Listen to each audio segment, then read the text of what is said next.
Our club has always been a forum for public figures, thought leaders, and decision makers to share their ideas. Here, we offer access to dynamic political, business, and public personalities. We are dedicated to encouraging debate on the issues that matter to this city, this province, and this country. The Canadian Club is one of the most important podiums anywhere in the world that a Canadian can speak to, tell Canadians what it is that they think, develop those thoughts. And so I want to thank you for that very, very much. Please join me in thanking our esteemed panelists today. Through our programs and events, including our youth and young leaders programs, our diversity partnerships, our joint events, and our media and social media opportunities, we offer you access to dynamic political, social, and business figures from abroad and right here at home. The platform from which the eloquence of Canada has flowed all of that time, whether it be business, education, politics, sports, arts, and culture. If someone wants to say something to Canadians about this country and about the future of this country, this is the venue you choose. Hello, everyone, and welcome back. We're now live. For those of you joining us online, I had the room doing a little countdown in their heads. Welcome to the Canadian Club Toronto. My name is David Simmons. I'm your host for today. Delighted to welcome you to another in-person event in our 125th season. I'm hopeful there'll be a few more before this fall as we emerge from the last chapter, most recent chapter of this pandemic. We're aware, for those of you online, there are 300 people in the room today, and there's several hundred of you joining us online. We appreciate you making the time to be here to engage with us and engage in this important conversation. There are hashtags on the screen and on your table. We encourage you to participate in the conversation using social media. Lucky for us, nervous for me, Ontario's Liberal leader Steven Del Duca has agreed to do our first ever Canadian Club Town Hall. Round of applause for the leader.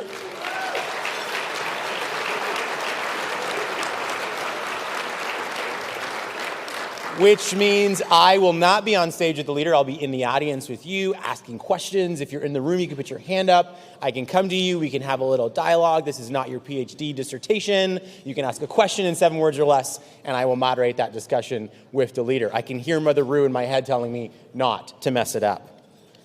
That was an applause line. This team, I tell you. If you're joining us remotely, you can click Submit a Question on your screen. Your question will be submitted to our staff at the club, and they will feed questions to me to engage with the leader during the conversation. At this time, I want to acknowledge today's event sponsors, Bruce Power and CAA Insurance. We appreciate your generous support.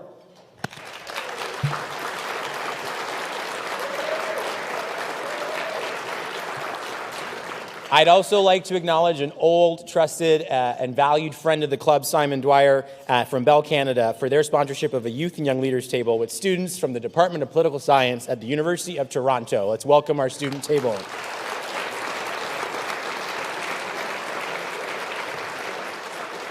And when I said old, Simon, I meant like you've been a friend a long time, not that you're old. Love you. Okay. Now, for our speaker. He's a first-generation Canadian who's been involved in politics since he was a teenager.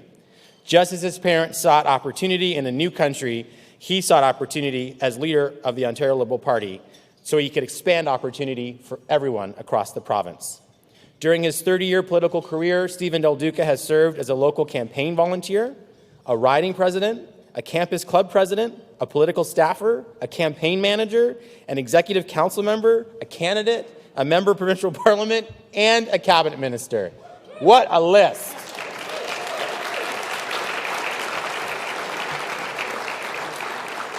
First elected to the Ontario Legislature in September 2012, he served as Minister of Transportation and Minister of Economic Development and Growth. As leader of Ontario's Liberals, Mr. Del Duca has been focused on making life more affordable, improving healthcare and education, ending the housing crisis, and fighting climate change. If things go his way in June, he'll be leading the province to a post-pandemic recovery. Mr. Del Duca, I'm pleased to pass the Canadian Club Toronto podium over to you.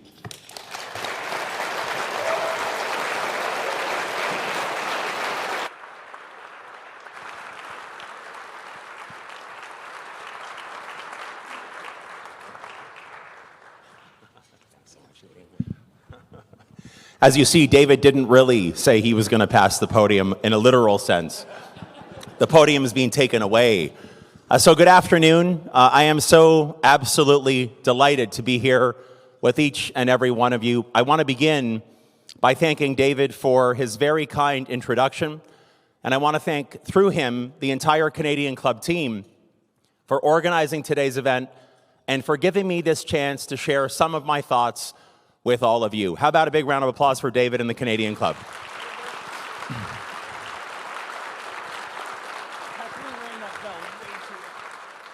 This is actually quite remarkable. I had the chance to walk around part of the room, and I'm hoping to see the rest of you up close when I'm done these remarks. But I have to tell you, standing from this perspective, to look out at this room and see so many familiar faces, people who've literally known me for decades, I just want to make sure all of my longtime friends here understand those records, as my time as a staffer, are permanently sealed. Don't share any details.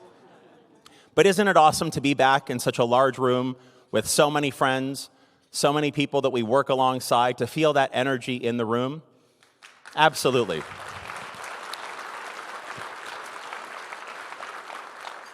You know, I won the leadership of our party on Saturday, March 7th, 2020, which means I had about 3 or 4 days of conventional leading of a party before the very first really horrifying news about that first lockdown struck. And like so many of you, I have spent so much of the past 2 years looking at a computer screen on endless Zoom calls and so many other virtual platforms. Can I just tell you how hard it is to deliver a speech, in particular a joke, on a Zoom call? And you know why it's so difficult to deliver a joke on Zoom? Because you never know if the audience is laughing. You just never know. Which is completely unlike what happens at home when I tell my daughters a joke at the dinner table, because then I know for sure no one's laughing. So, well, thank you for clapping. That was... You're here on behalf of my daughters, I see. That's outstanding. Listen, this is really awesome. Today, what I'm going to get into my remarks, I'm going to be talking about this really bold and innovative plan that Ontario Liberals announced just this past Saturday. It's our plan for economic dignity. Now, I want you all to know in advance, I'm not going to go through blow by blow of every single policy point in that plan. You've probably already noticed there are cards on your table that explain a lot of the core details of that plan. You can also find it at OntarioLiberal.ca. Instead, I'm going to share some really important stories from my perspective, stories about my life, stories about my family that I think will help you understand a little bit more of who I am and what motivates me, what gets me up in the morning, why I'm in this fight and who I'm fighting for. But before I get to those stories, I want to let all of you know, over the last 2 years, as I've led our party during this pandemic, I have to say, it has been remarkable with respect to how much the Ontario Liberal Party has achieved with respect to being ready for an election campaign and an election day that I think is about 64 days away, but who's counting? A remarkable amount that we have accomplished internally. We made membership free. And as a result, our party membership has grown exponentially. We successfully paid off, about a year ago, more than a year ago now, a $10 million debt from the 2018 election campaign.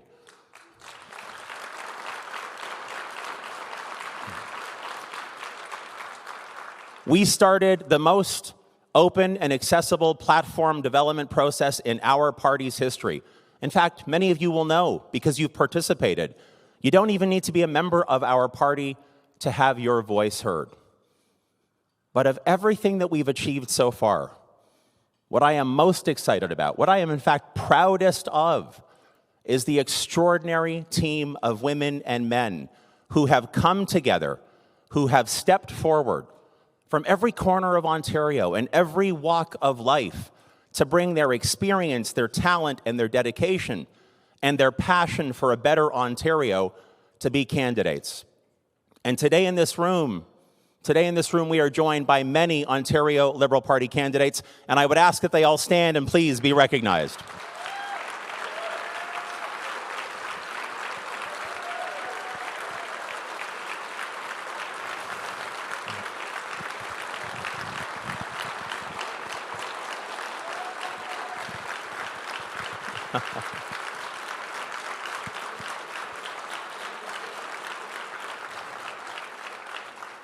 Such an outstanding team. I'm so proud of this team.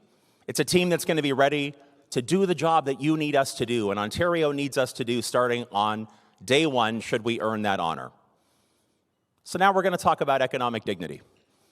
I have 3 stories to share with you before we're going to throw it open to questions, and David's going to be out in the audience so that you can all pepper me, and I'm looking forward to it. The first story is about someone whose name was Alfonso. So in 1951, this individual, Alfonso, left his native country of Italy, and he came here to Canada. Now, prior to 1951, Alfonso had been moving around Europe for most of his adult life in search of work, and he had found that work most of the time in mines or in construction. And the reason that he did that was because it was important to him, as it should be, to earn the money to support himself and his wife and his kids who were back home in Italy. So in 1951, he comes to Canada, settles in Ontario, here in Toronto. Alfonso was someone who knew how to work so very hard. I want you to picture this for a second in your mind's eye. He was about 5'0", and maybe soaking wet, about 120 pounds, maybe. But he had the heart of a lion, a relentless worker, and a larger-than-life personality. The work that he found in Toronto was as a construction laborer on sewer and water main projects. Now, I know some people in this room, like my friend Mike York, who I can see from here, and others in this room, who know full well how dangerous and how backbreaking that kind of work is and was. And so 3 years or so after he started that work, Alfonso was in an accident on the job site when the site collapsed on him and the other workers. And as a result of that accident, he broke his hip, most of his ribs. He walked for the rest of his life with a brutal limp because of that incident. When he recovered from his injuries, his boss decided to give him another chance. And he did that because he understood and respected Alfonso's work ethic, and he liked him. So he gave him a job at the company head office as a handyman. And I want you to think about that for a second. It means that Alfonso had a chance to keep his job. It meant that he had a chance to keep earning a paycheck, again, to support himself and his family. In essence, it gave him a chance to retain his economic dignity. But the thing that we have to remember is that not everyone was that lucky. The other people on that job site who were injured, I don't know what happened to them. So many Ontarians, both in that era and even today, who are far too often left exposed without the support and the protections that they need. And I believe with everything that I have that economic dignity is far too important to ever to be left to luck. We can do better in this province. Now, for those who haven't guessed it, Alfonso was my dad's dad, my grandfather. I know it's really hard for you to picture that I said he was about 5'0" and 120 pounds soaking wet. But I assure you, if I had the photographs, you would see that we share a hairline. So there is proof. But he was my dad's dad. And so when I and the rest of our extraordinary team were putting together policies relating to what kind of an economy we want to build with you, we want to build for you, I was motivated by my grandfather's story. Motivated to craft a set of policies that would always give workers and their families the kind of protection that they need to have at every single moment in their working life and frankly beyond. So for example, it's Alfonso's story that motivated us to make sure that our plan included a portable benefits package for workers, regardless of their working situation, regardless of whether they're self-employed or in the gig economy. A portable benefits package that would give them a real floor of support, a floor that they could stand firmly on throughout their career, a pathway to retirement savings, perhaps dental care, pharmaceutical care, mental health care, and so much more. The kind of benefits package that used to exist for so many in our economy years ago, but doesn't anymore. So our Ontario Liberal plan includes a portable benefits package that workers and their families will be able to count on.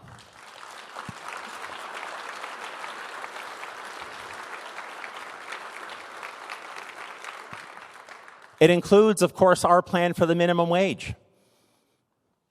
I think in a province as wealthy as ours, as creative as ours, that there should never be a circumstance where a woman or a man who shows up, works hard and works full time, continues to fall further and further behind, can't make their basic needs met. That makes no sense to me. We can do better here in Ontario.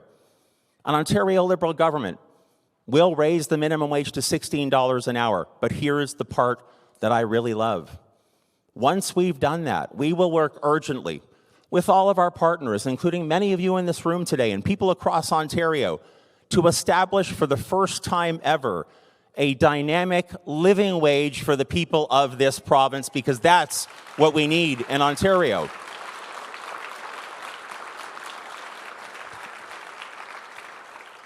I think of these ideas, and I believe these are part of a package, a plan that would create a province, would create an Ontario that Alfonso could be proud of. So that's my first story. My second story relates to small business. So I talk a lot in all of my speeches about the work that both of my parents did throughout their working careers. So just so everybody knows, from a reference point, my dad came from Italy in 1958. My mom from Scotland in 1961. I talk about both, but today I'm going to focus on my mom. My mom had a really, I'll say, wide-ranging career throughout her working life.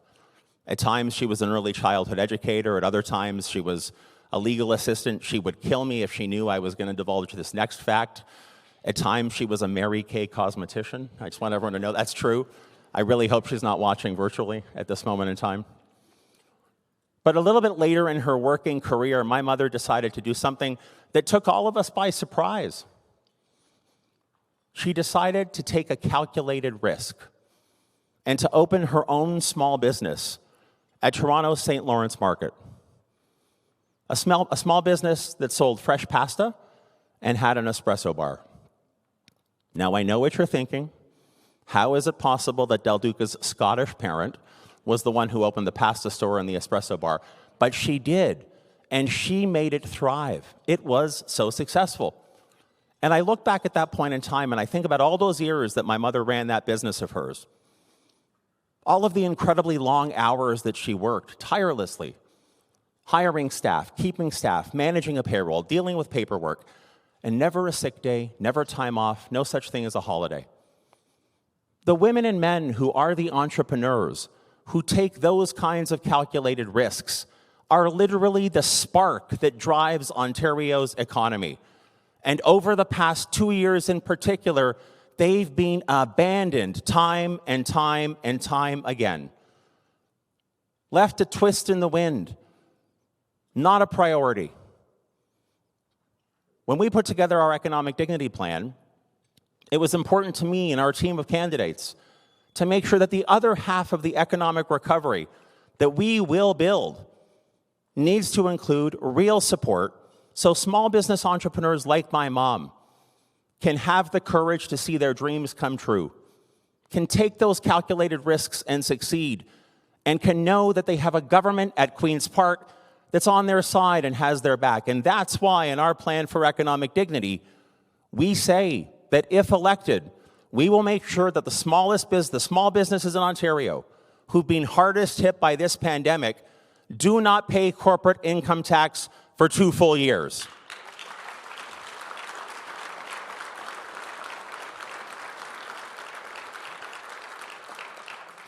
And because it's so important to me and to us to make sure that more people across Ontario, like my mom, who have the desire to take that risk, are supported, are encouraged to do so they can succeed, so they can hire more people, so they can fuel our economy, We're going to scrap the incorporation fee for all business startups in this province to encourage more entrepreneurial flair, because that's what we need for a sustained and successful recovery in Ontario.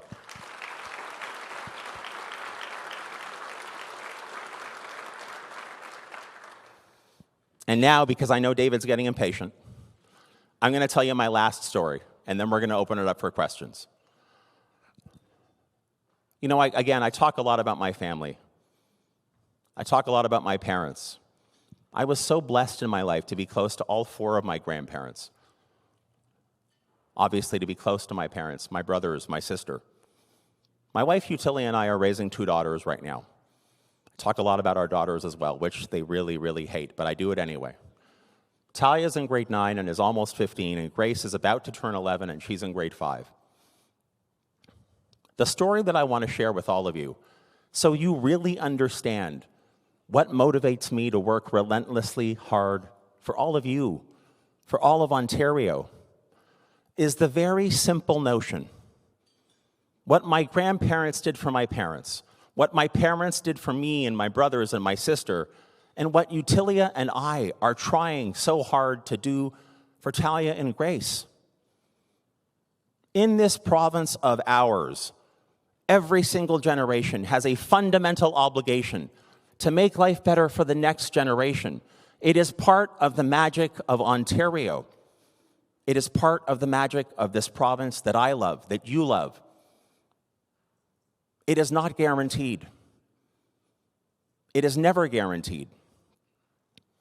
Governments, partners of government, everyday Ontarians, all 15 million of us, need to make deliberate, thoughtful, responsible decisions to make sure that the next generation does better, is set up for success, that opportunity is expanded. We honor the legacy of our grandparents and our parents, those who came before us, by making sure that Talia and Grace and all of Ontario's kids can go as far in life as their talent and effort will take them. This is what motivates me. This is what motivates the Ontario Liberal team. This is what we are focused on exclusively. To build a province that works as hard as you work. To build a province that cares as much as you care, and to do it together. Thank you very much for having me here today.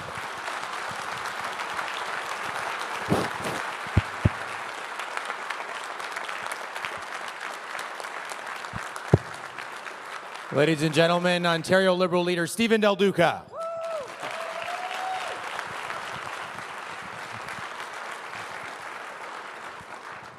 I have often joked that I want to be Oprah Winfrey when I grow up. This is the most Oprah I've ever felt. Are we ready for questions? I get to ask the first question, leader. Okay. It's been a very busy 36 hours in the news cycle. I'm sure you noticed Ontario has signed an agreement with the federal government for childcare. Talk to me a little bit about how you feel about that, what your thoughts are on that moving forward. So I see we started with a somewhat neutral question here.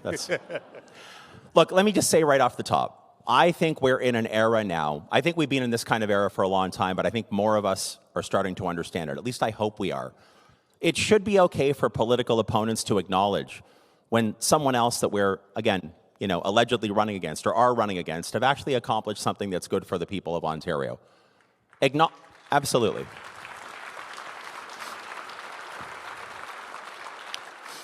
Acknowledging progress doesn't diminish me, even if it's delivered by another politician. It strengthens all of us.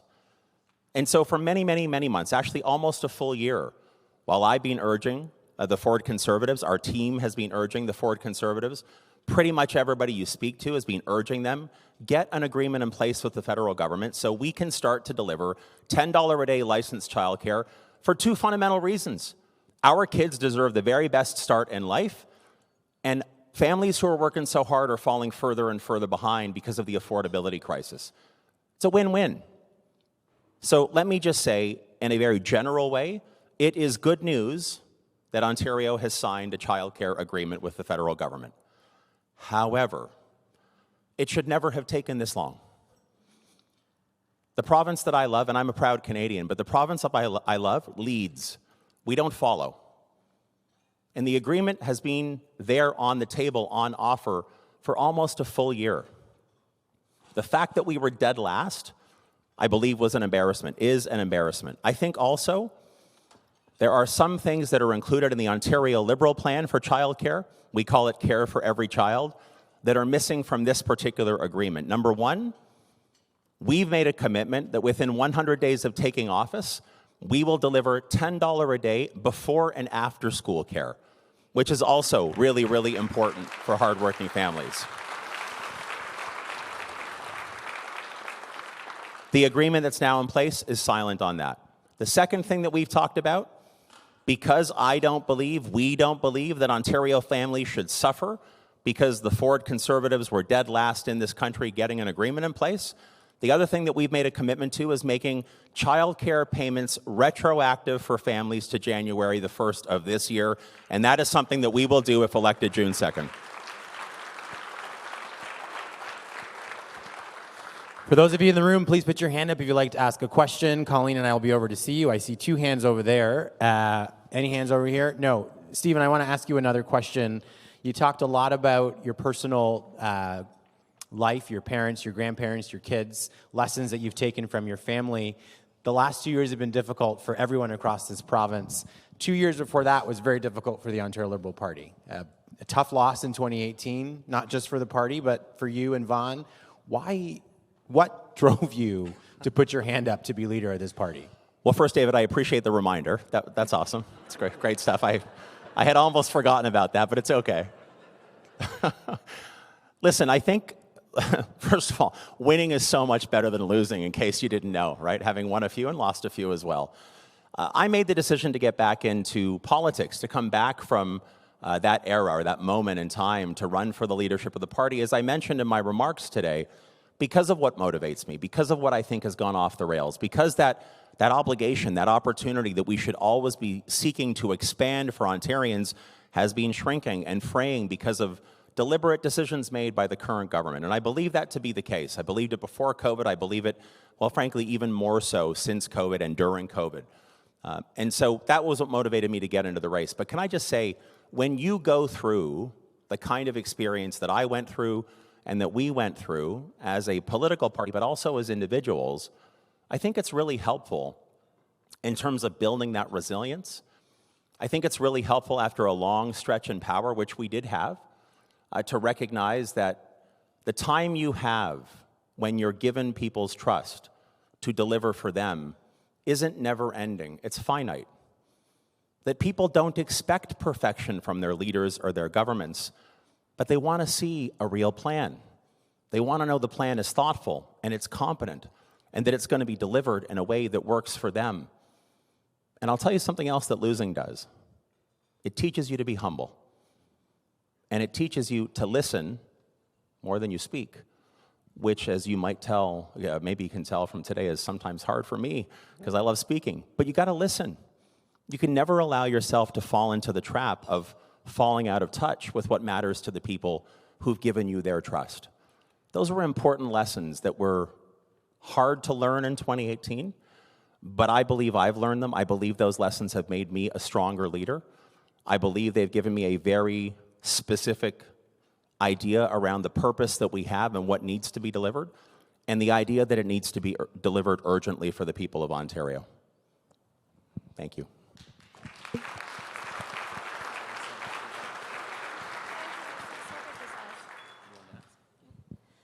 Hi, thank you so much. So as a student, I'm attuned to the feeling of losing. New graduates often have a very difficult time of finding a job on the market.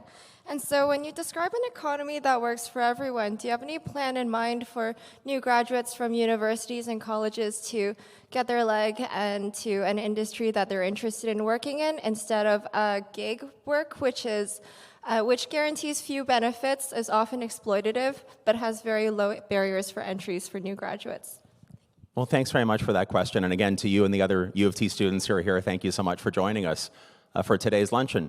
That kind of goes right to the heart of why it's so important for the Ontario Liberal team to have worked as hard as we've worked to build this plan for economic dignity, because what you just described, well, that's the reality of the workforce today.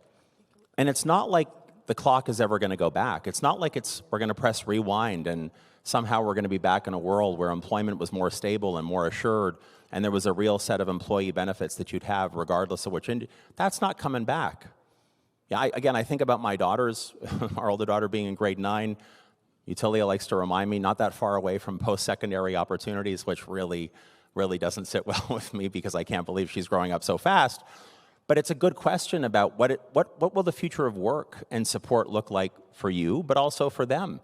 And that's why this idea of building in that floor of support, making sure that at the very least everybody has a minimum comparable standard set around their benefits, whether you choose to be self-employed or you're in that gig economy or you move through dozens of different employment scenarios throughout your life, which is very likely the case in today's economy because the benefits are attached to you. They're not attached to the particular employment situation. So you can access prescription drugs, as an example, or perhaps dental care or mental health care, or again, that pathway to retirement security, which you deserve to have. Fundamentally, the proposition that sort of lies right at the heart of this concept and economic dignity itself is in this province of ours, if you show up and you do your part and you work hard and you play by the rules, the rest of the system has an obligation to make sure that you have that floor of support. That is the proposition, which, by the way, existed here in Ontario for my parents a generation ago, but doesn't exist the same way today. And that's what our economic dignity plan will help to resolve for you and for your friends at your table and hopefully for my daughters as well. Thank you.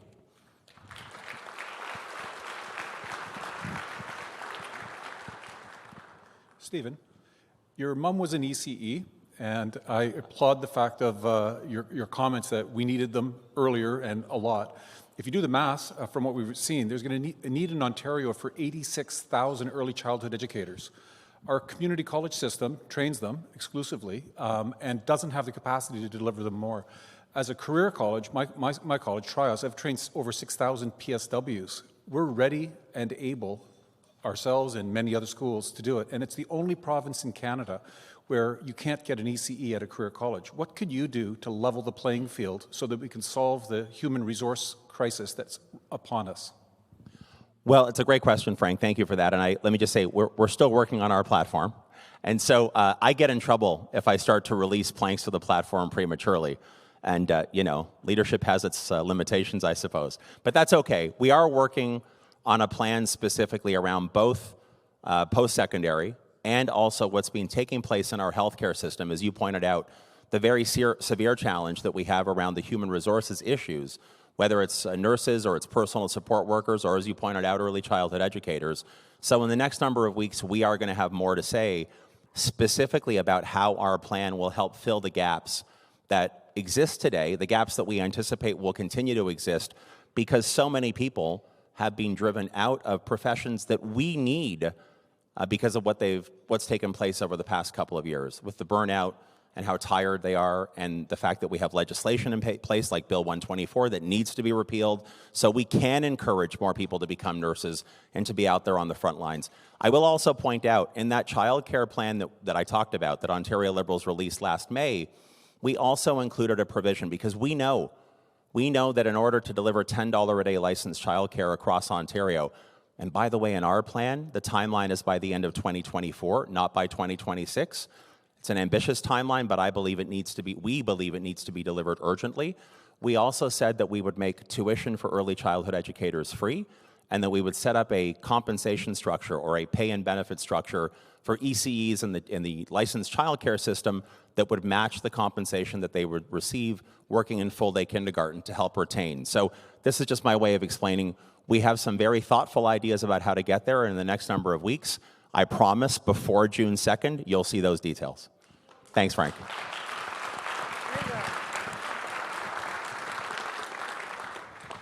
Good afternoon.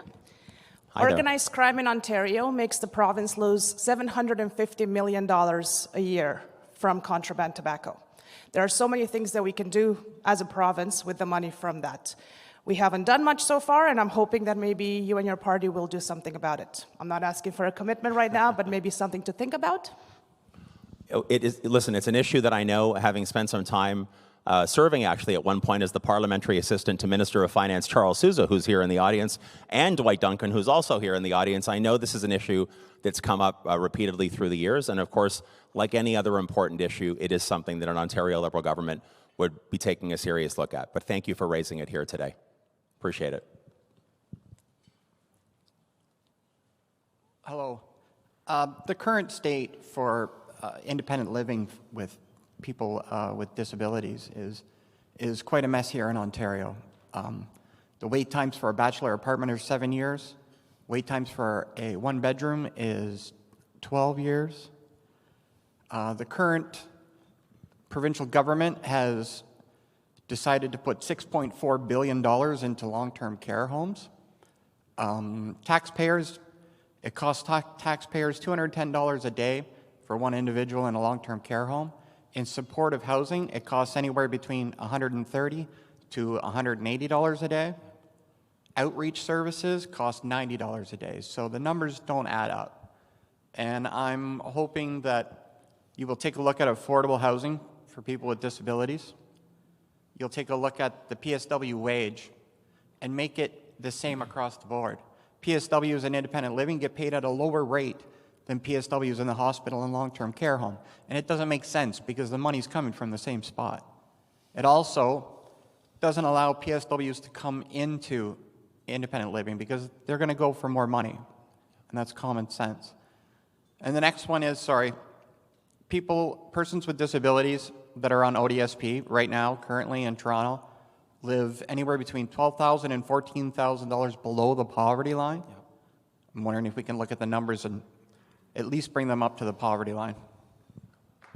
Absolutely. Please, a round of applause. Well, I'm really glad that you raised all of those issues, and I know that we had a chance to speak before my remarks, and I'm glad that you did share directly with me the suggestions that you have. I will tell you, we are considering everything that you're talking about, but there is something kind of embedded in what you were discussing that I really believe government needs to find a better way to deal with. You pointed out that the amount that it takes, for example, for someone to live in long-term care or be in a hospital versus being at home, having proper community supports, as one example, that there's really no comparison. It's far less expensive to do it, I will say, the right way. One of the biggest challenges that we have inside of government is that the way that we deal with our budgeting process, from my perspective, is not dynamic enough or nimble enough. I see Gabe back there laughing. It's not dynamic enough or nimble enough to take into account on a quick basis, on a rapid basis, exactly what you're talking about, as opposed to building in envelopes of funding that are somewhat rigid. And so there's something there that we need to unpack as it relates to the topic you're talking about, and just generally speaking, how governments deal with budgeting. And I have to believe, again, with the creativity and the innovative spirit we have in Ontario, that there is a way to do it so we can truly assess not only better policy that gives individual Ontarians better outcomes, but that we actually deal with our budgeting in a way that's more humane, that is more nimble, and actually gets us to where we need to be. So thank you very much for raising those issues today, and we are looking at all of them. Thank you. Stephen, we're going to take more questions from the audience, okay. But I also wanted to ask a question because I'm selfish. Owning it in the moment. That was an applause line. These jokes are not landing today. There's a new brand for the Liberal Party of Ontario, I've noticed, on the medias. There's also a new leader. Talk to me a little bit about why you chose to do that now, what does it represent, and what should Ontario expect moving forward from the party? Well, for those who haven't seen the new brand, it is on all the really incredible economic dignity cards you have on your table. I love the new brand. As was mentioned in the introduction today, I joined the party when I was 14 going on 15. I've been in the party, active in the party for 34 consecutive years. I know through multiple eras or regularly, we go through refreshes, but I think when you look at the incredible team of new talent that has come forward to run, when you look at the new ideas that are motivating us, and you think about where we want to go, I think it all fits together so well. And I will also say, I love the circle. I love the circle because the circle makes me think of Ontario, how we are all in this together, something that we sometimes lose sight of, or at least certain governments do. But Ontario Liberals won't. We are going to collaborate, we are going to work hard, we are going to deliver, and we're going to do it together. Thank you.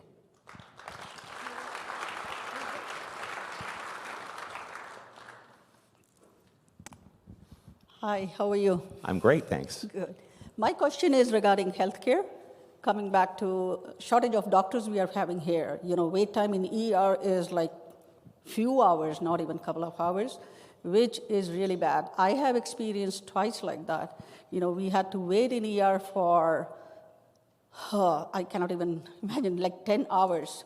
And that also for something very seriously problem with a child with the brain. Okay. So what are you, any plans for coming down to like how we can do something about bringing international graduates into the mainstream, or doing something about shortage of doctors, how we can decrease it, or how we can meet? Yeah, so great question. I know this is something that individual Ontarians face on a regular basis. And I would say that there are a series of plans that we are putting together that will be in our platform that will talk specifically about how we can make the healthcare system, make sure that it remains public, that it remains universal, and that it provides you and your loved ones with the care that you need in a timely manner. But you did touch upon one idea that we've talked an awful lot about during this pandemic, the notion that we have internationally educated and trained talent across multiple sectors, including in healthcare, here in this province. We invite the world to come to Canada. We invite the world to come to Ontario. We often talk a really good game, as we should, about how we want people to come here, and then we leave that talent sitting on the sidelines. Now, especially during a pandemic, a public health crisis like the last couple of years that we've experienced, it's appalling to me that we've let that happen. And I'm not attacking any one level of government or any one political party. It is a problem that's built up over time. We need to break through that. We need to put in place specific measures with real teeth that cut through that process in a collaborative way, so we don't squander the talent that we have in this province. And that is something that Ontario Liberals are committed to doing.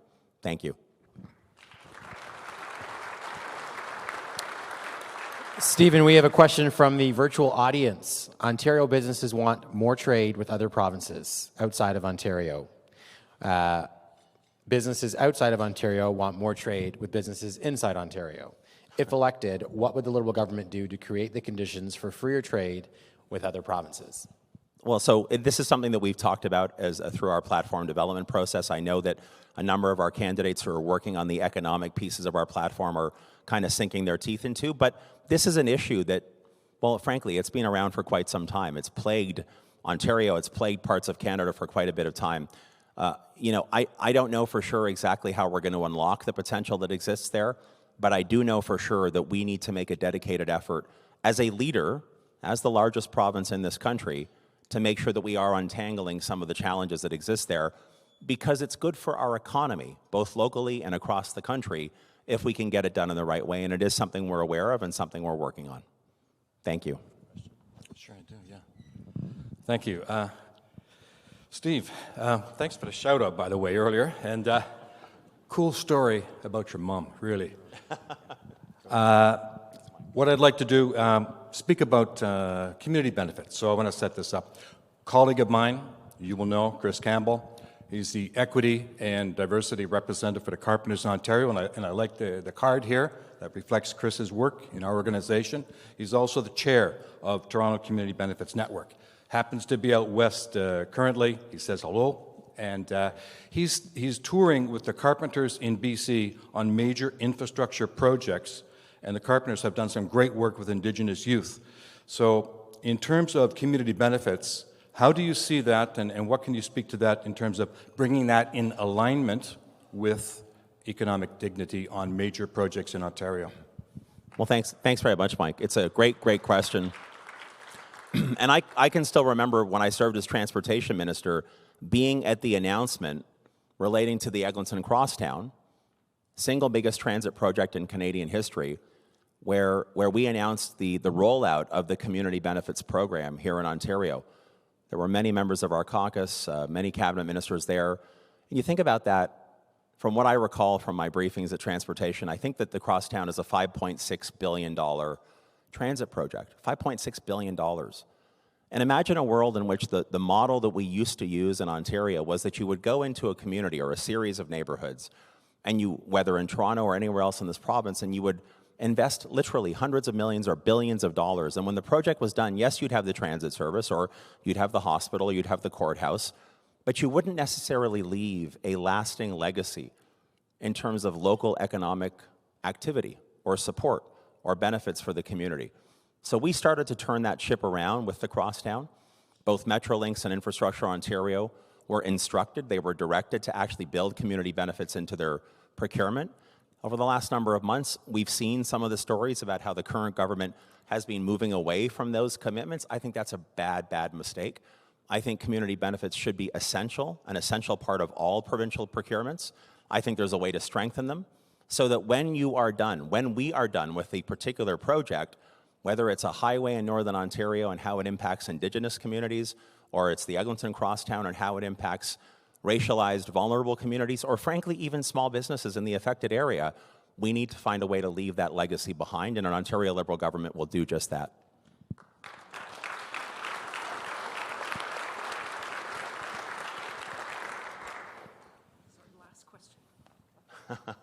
I've got the last question, Stephen, so I really appreciate this, and I appreciate it's a follow-on question from the distinguished gentleman at table number 19, Harmel Bassi from Cambridge. Yes. So, Stephen, public sector projects, be it hospitals, roads, bridges, long-term care facilities, nuclear power plants, or, transportation, what will differentiate your government, the Liberal government, from the others in this sector? Well, I mean, first of all, am I framing it correctly? Well, I was going to say, I love infrastructure projects. I loved my time, 3.5 years at transportation, where we did push through and get the approvals and start so many different projects moving forward. I think, for example, of what we call GO Regional Express Rail. This, again, when you think about the scale and the scope of that one project, which is still, to their credit, something that the current government decided to keep going, which is such good news for commuters across the Greater Toronto and Hamilton area, for sure. I think we need more of it. Here's the challenge around public infrastructure procurement. Historically in Ontario, and frankly in Canada, we have these really good stretches where it becomes important for us to do it. We recognize that, and then after a certain number of years, for whatever reason, it kind of tapers off. Then we go through a period where we think we have enough, but we don't necessarily invest in deferred maintenance, is one example. It's not quite as sexy for politicians to talk about boilers and furnaces and HVAC systems, and no ribbon cuttings for a new boiler, right? So we let the deferred maintenance slide, and then we don't build enough. We have a problem now, we've had this now for a number of years in Ontario, where we haven't built enough to keep up and to catch up, or to catch up and keep up simultaneously. So on Ontario Liberal government, first of all, any project that makes sense, that is funded and that is advanced, we're not ripping it up and starting from scratch, particularly in transit, I learned this in a way, in the hard way. The easiest thing for every premier and every transportation minister to do is to draw new lines on a map. It's the easiest thing to do. It's why we have decades of different maps in the city of Toronto. But when you want to get home to take your kids to a soccer game, that line on the map isn't getting you home any quicker. We need to build, and we need to keep building, and it needs to be sustained. We need to have community benefits built into it, and we need to have an honest conversation with the residents of this province that it really just can't stop. It has to keep going, be steady, and be sustained. Thank you.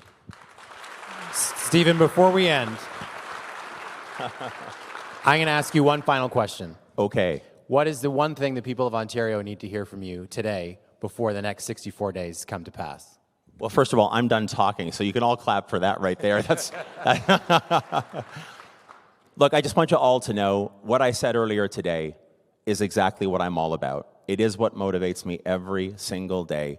It has for quite some time, and it will, not just for the 64 days that we have ahead of us, but should we earn the honor of governing this province, it is what will motivate me every single day to work as hard as I can for you and for your families and for Ontario. So thank you for being here this afternoon. Really appreciate it. Ladies and gentlemen, Steven Del Duca.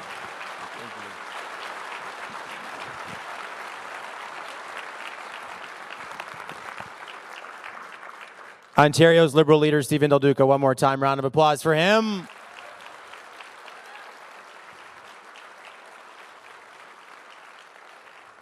And it's just a little close. No? Okay.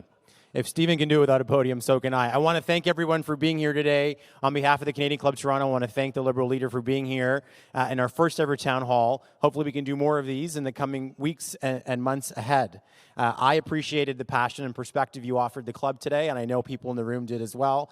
And I'll put in one plug. We need more ribbon cuttings for boilers across this province. Your interest in grassroots politics is important. And as we talked about before we went live today, fair democracies matter in our world. And I want to thank everyone in this room from across political parties for doing their part to maintain Canada's fair democracy. We hope you'll join us for upcoming events. On Tuesday, April 12th, we're hosting the Honourable Vic Fedeli, Ontario's Minister of Economic Development, Job Creation and Trade, for a conversation on developing the cars of the future. And on Wednesday, April 13th, we're hosting Sachin Shah, Managing Partner and Chief Investment Officer for Brookfield Asset Management. He will talk about investments.